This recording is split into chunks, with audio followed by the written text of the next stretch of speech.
បងប្អូនមានបញ្ហាធ្លាក់សមែនទេកុំបារម្ភរូបមន្តទាំង3មុខនេះអាចជួយបាន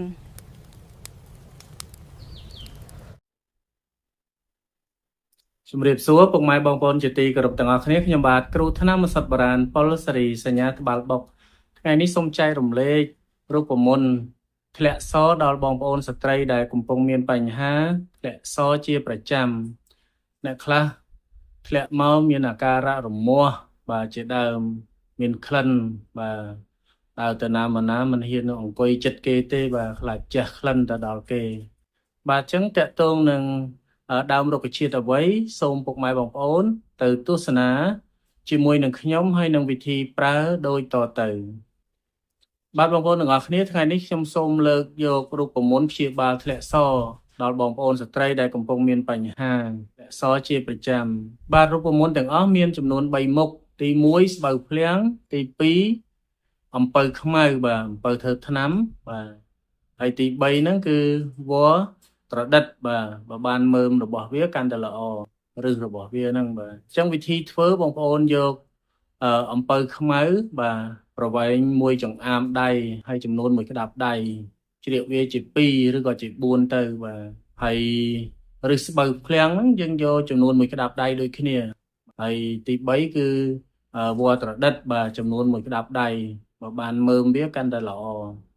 បាទអញ្ចឹងយកមកយើងលាងសម្អាតទឹកឲ្យបានស្អាតជាមុនសិនហើយចាំយកទៅដាំទឹកចំនួន2លីត្រដាំឲ្យពុះរយៈពេល30នាទីចាំយកមកទទួលទានការទទួលទានយើងហូបមួយថ្ងៃ3ដងមុនបាយ1ម៉ោងឬក៏កន្លះម៉ោងបាទចំនួន1កែវបាទកែវមិនកំណត់ទេបាទកែវតូចក៏បានកែវធំក៏បានឲ្យតែបងប្អូនអាចហូបបានប៉ុណ្ណាយកប៉ុណ្ណឹងបាទហើយបើចង់ហូបក្រោយបាយចាំឲ្យបានកន្លះម៉ោងទៅ1ម៉ោងសិនចាំហូបបាទនិយាយខ្លីទៅយើងកុំហូបគៀកបាយពេកវាធ្វើឲ្យសាបប្រសិទ្ធភាពថ្នាំបាទអញ្ចឹងបងប្អូន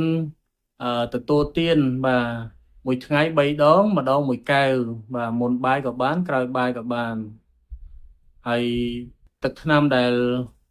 ទទួលទានមិនអស់បងប្អូនអាចក្លាសេក្នុងទូទឹកកកបានឬក៏កម្ដៅទុកទៅចាំថ្ងៃក្រោយយើងយកមកកម្ដៅ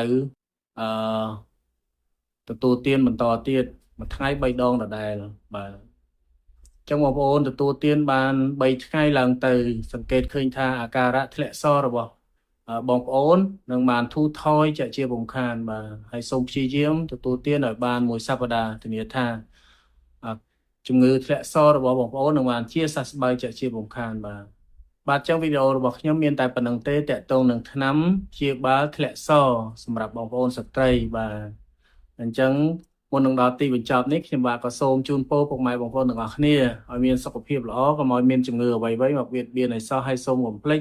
ជួយ like ជួយ share ជួយ follow ដល់ page របស់ខ្ញុំផងដើម្បីជាកម្លាំងចិត្តធ្វើវីដេអូថ្មីៗចែកជូនពុកម៉ែបងប្អូនទស្សនានៅថ្ងៃក្រោយទៀតនៅពេលនេះខ្ញុំសូមអរគុណសូមជម្រាបលា